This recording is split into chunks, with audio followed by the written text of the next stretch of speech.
যে আমি কোনো দল থেকে নির্বাচন করছি না, আমি স্বতন্ত্র নির্বাচন করতেছি। আমাকে মোল্লারহাট, শিরুলমারি, ফকিরহাটের জনগণ ধরছে যে তাদের সিট থেকে যেন আমি নির্বাচন করি। আমি বাগেরহাট 1, 2 এবং 3। আমার ছোটো ভাই হয়তো জমা দিয়েছে, সে এখন দলের একজন নেতা। আমি দলের কোনো সদস্য পদও আমার নাই। হ্যাঁ, শুধুমাত্র ওই কি একটা টিকিট কেটে আমি নর্মাল সদস্য হয়েছি। হ্যাঁ, তা আমার ছোটো ভাইরা তো আশা থাকতে পারে যে এখন নির্বাচনের টিকিট পেয়েছে, হয়তো আগামী 20 তারিখ পর্যন্ত উইথড্রল ডেট, তার একটা আশা থাকতে পারে যে ওইটা চেঞ্জ হইতে পারে, হয়তো সেই কারণে সে করতে পারে। এটা আমি জানি না, আমার ছোটো ভাইয়ের সাথে কথা বলি নেই বা এই ব্যাপারে কোনো কিছু জিজ্ঞেসও করি নেই। তো আমার ধারণা যে আমার ছোটো ভাই যে নমিনেশন কিনেছে সে দলের বাইরে গিয়ে কোনো নির্বাচন করবে না। না না, আমি দলের বাইরে না, আমি ধানের শীষের প্রতি আমার অনেক ভালোবাসা। যে জিয়াউর রহমানের মতো একজন সৎ লোক, যিনি খাল কাটা প্রোগ্রাম শুরু করেছিল, যে সাধারণ কৃষকদের ব্যাপারে চিন্তা করে। এবং আপনি দেখেছেন আমাদের ম্যাডাম খালেদা জিয়া বাগেরহাটে, আমি তার সন্তান সমতুল্য।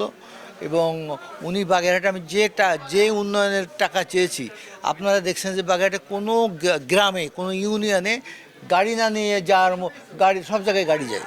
তো এটা কে করছে? আমি করিনি, এটা কিন্তু বেগম জিয়া আমাকে সহযোগিতা করছে। আমি যে কথা নিয়ে ওনার সাথে কথা বলছি, উনি আমার সেই কাজ করে দিয়েছেন। হ্যাঁ, তা কাজে আমি তো অকৃতজ্ঞ লোক না, আমি তো বেগম জিয়ার প্রতি সারা জীবন কৃতজ্ঞ। এবং আমি দলের বিপক্ষে যে নির্বাচন করতেছি না, আমি মনে করতেছি যে এইখানে আমাদের দল সিটগুলো হারাবে। আমি বরঞ্চ দলের সহযোগিতা করার জন্য আমি স্বতন্ত্র ইলেকশন করছি। দল যদি আমাকে উইথড্র করতে চায়, আমি তাকে উইথড্র করবো না। হ্যাঁ, আমি দলকে দেখাবো যে বাগেরহাটে আমার জনপ্রিয়তা কী, দেখায় এই 3টা সিট দলকে আমি উপহার দেবো। হ্যাঁ, আমি অবশ্যই মনে করি ষড়যন্ত্র আছে। আপনি যেটা বললেন যে 2001 থেকে 6 সাল পর্যন্ত আমার ভাই এম এ সেলিম ক্ষমতায়, মানে তখন জাতীয়তাবাদী দল ক্ষমতায় ছিল, জাতীয়তাবাদী দল ক্ষমতায় ছিলেন বিদায় উনি এখানে অনেক উন্নয়নের কাজ করেছেন। এবং 2008 সালে আমি নির্বাচন করি। নির্বাচনে সামান্য ভোটের ব্যবধানে আমাকে পরাজিত করা হয় তৎকালীন মঈনুদ্দিন ফখরুদ্দিনের সরকার। এরপর থেকে কিন্তু আমি একদিনের জন্যও বাগেরহাট ত্যাগ করিনি। কিন্তু এম এ সেলিম, উনি আমার বড় ভাই, তিনি 2009 সালে দল থেকে পদত্যাগ করেন এবং দলের কোনো কর্মকাণ্ডে উনি ছিলেন না। আমি কখনোই একদিনের জন্যই বাগেরহাট ছাড়িনি এবং বাগেরহাটের সকল নেতাকর্মীর সাথে ছিলাম, তাদের সুখ দুঃখের সাথে ছিলাম, তাদের হামলা মামলা, তাদের জেল জুলুম সব কিছু আমি ফেস করেছি, তাদের সহযোগিতা করেছি এবং দলের সকল কর্মসূচি আমি পালন করেছি। বাগেরহাট জেলার সভাপতি ছিলাম আমি 2009 সাল থেকে আপনার 16 সাল পর্যন্ত, আবার 16 সাল থেকে 2019 সাল পর্যন্ত।